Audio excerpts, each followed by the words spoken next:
Good evening. It's Saturday, the 3rd of May. You're tuned in to our 10 p.m. newscast coming to you from Arirang's news centre in Seoul.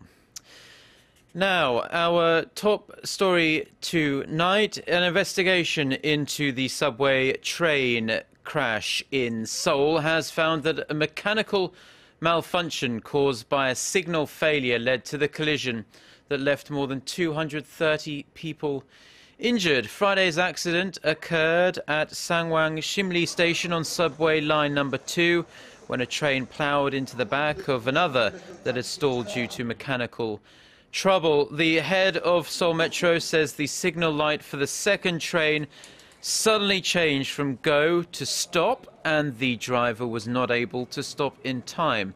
The system that ensures trains keep a safe distance from each other was also malfunctioning at the time of the crash.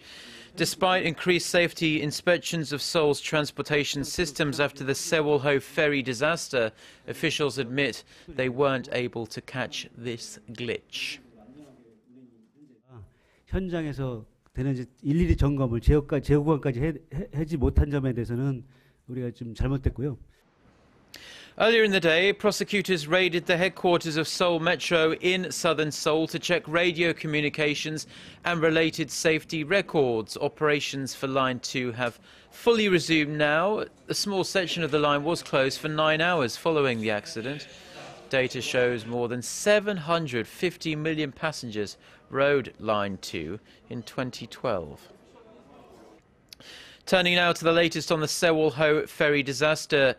Search and rescue efforts are now into the 18th day, with the confirmed death toll now standing at 236 people. 6 more bodies were recovered today, but 66 people remain unaccounted for. Officials say most of the compartments, 60 out of the 64 places where passengers were expected to be, have now been searched. Divers are now trying to speed up recovery efforts for the left side of the ship on the 4th floor.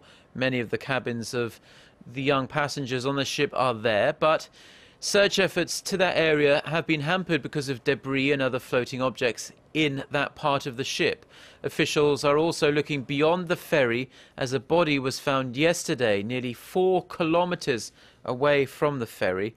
Rescue officials say they hope to finish searching through all compartments by next Saturday.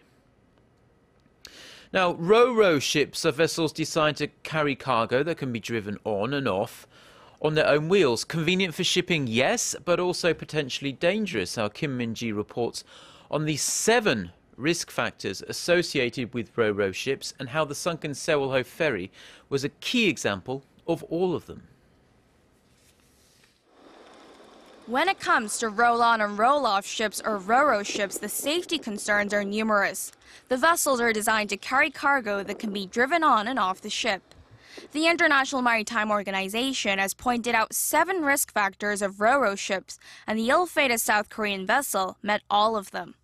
First is a lack of internal bulkheads. As cargo needs to be able to move inside the vessel, there are a lack of bulkheads in the vehicle deck. This means that water can enter rapidly if the vessel sinks. Second, cargo access doors on the vessel are potential weak spots. The doors can become damaged or twisted over the years, allowing water to seep through. Another risk factor is stability. As passenger cabins are built above the vehicle deck, the center of mass is moved up, making it unstable. Low freeboards are also a potential problem. Cargo access doors fitted on the ships are often very close to the waterline. This means that a sudden lift can bring in a rush of water, which can lead to a capsizing. The 5th factor is cargo stowage and securing. Cargo can break loose if it's not correctly stowed or secured. Investigation into the Sewol ferry in fact showed the containers inside the vessel were not fastened properly, while some compartments did not even have securing devices. The high sides of the ROROs also pose a problem. Lifeboats are stowed high up, making them difficult to deploy if the ship is listing sharply. And lastly, the crew members. ROROs need to be handled with special care, which makes them vulnerable to human error. The standards of training certification and watchkeeping convention also requires crew members to be able to fasten the freight, calculate the stability of the vessel after freight is loaded, control the cargo access doors, and be able to use a ventilating system on the car deck. However, these qualification standards for the crew do not apply to domestic RORO ships. Kim Min-ji, Arirang News. Hundreds of people have been killed and more than 2,000 are missing after a landslide wiped out a village in a mountainous area of northeast Afghanistan. Officials say there's little hope of finding anyone alive given the scale of the disaster. The United Nations Office for the Coordination of Humanitarian Affairs put the number of fatalities at 350 rather, but admits it may take some time before the full extent of the damage is known. The landslide came as much of north and east Afghanistan has been hit by heavy rain in recent days. Police have been handing out bread and water to the thousands of people who spent the night without shelter. Afghan President Hamid Karzai has ordered officials to start emergency relief efforts immediately to reach the village. The crisis in Ukraine has worsened. The latest clashes between pro-Russian separatists and Ukrainian forces have been some of the deadliest yet. At least 40 people have been killed across the nation over the last 24 hours alone, as Ukraine appears to be slipping ever closer towards civil war. Connie Lee reports. The crisis is getting worse in Ukraine. Deadly violence broke out across the nation, in the streets and in the air, between pro-Russian rebels and Ukrainian forces, along with those who support Kiev's government. On Friday, pro-Russian forces shot down 2 Ukrainian helicopters in the east of the country, killing at least 2 and forcing residents to stay indoors. My child is afraid to go out into the street, says his mother. Soon I'll have nothing to eat because we are blocked. The shops are not open.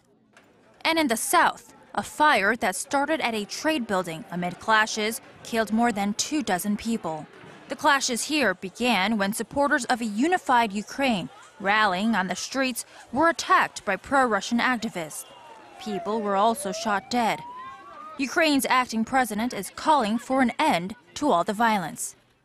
We demand the terrorists, murderers, all those who took up arms against our country to lay down their arms, surrender, release hostages and buildings. The U.S. and the European Union have condemned the latest violence and warned that greater sanctions could be imposed on Moscow for stirring up the crisis. If, in fact, we see the disruptions and the destabilization continuing so severely that it impedes elections on May 25th, we will not have a choice but to move forward with additional, more severe sanctions. Russia says Ukrainian forces fired on civilians and said thousands of their troops are ready to invade if necessary in order to protect Russian speakers in Ukraine. Connie Lee, Arirang News. Korean tech giant Samsung has been ordered to pay $119.6 million to Apple for infringing 2 of its patents. A jury delivered its verdict in a federal court in San Jose, California on Friday in the latest lawsuit involving the companies. The court also said Apple infringed Samsung's patents and awarded $158,000 in damages. Apple wanted $2.2 billion from Samsung after accusing the Korean firm of infringing 5 of its patents covering functions such as the slide to unlock from its devices. Analysts say that while the amount Samsung has been ordered to pay is very high, the verdict can't be seen as a victory for Apple, as the amount is less than 10% of the amount Apple requested. Apple and Samsung have been fighting patent battles across the world now for a number of years. The early arrival of spring in Korea and the unseasonably warm weather has spurred a rise in the number of young kids getting hand, foot and mouth disease. It has authorities scrambling to stop the spread. Our Son Jung-in reports.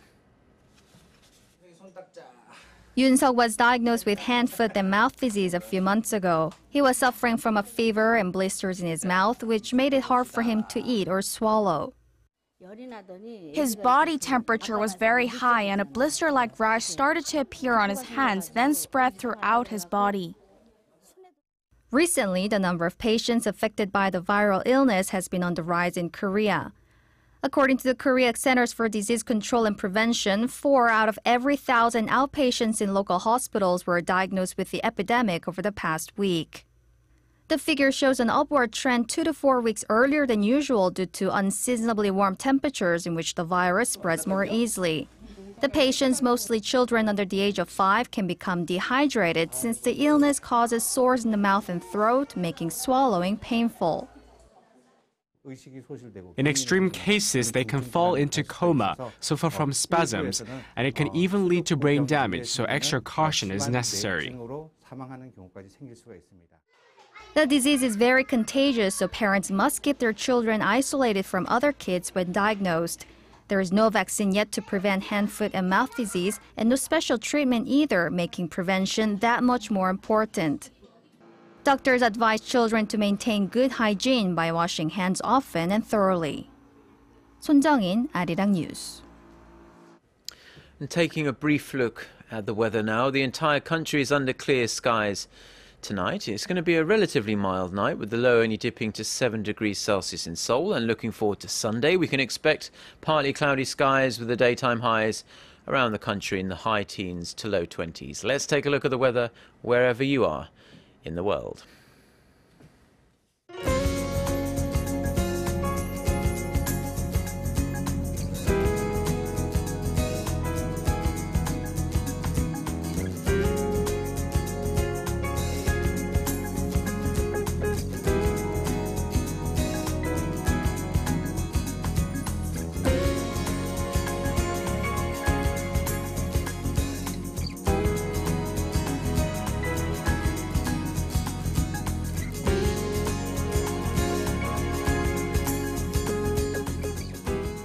And those are the stories we have for you at this hour. If you're watching in Korea, enjoy the rest of your extended holiday weekend. And for more of the latest stories, don't forget to check out our website, arirang.co.kr/news.